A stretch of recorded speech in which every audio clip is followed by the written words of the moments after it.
एक बार की बात है, एक छोटे से गांव में एक वृद्ध किसान रहता था। उसका नाम रामू था।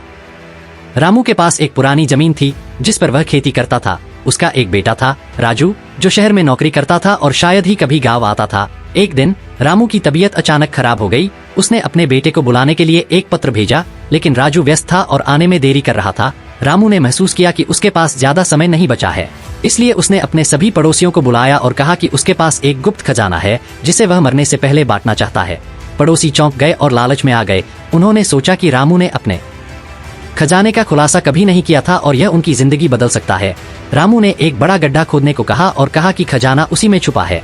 सभी पड़ोसी अपने औजार लेकर पहुंचे और जल्दी जल्दी गड्ढा खोदने लगे।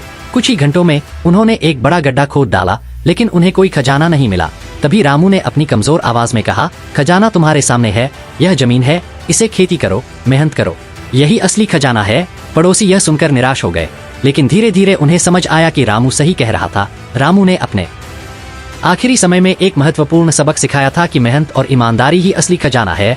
राजू जब वापस आया तो उसने देखा कि उसके पिता ने जाते जाते एक बहुत बड़ा सबक सिखा दिया था। इस कहानी से हमें यह सीख मिलती है कि असली खजाना पैसे या धन नहीं, बल्कि हमारी मेहनत और ईमानदारी है। हमें स्वार्थी नहीं होना चाहिए और अपनी जिम्मेदारियों को समझना चाहिए।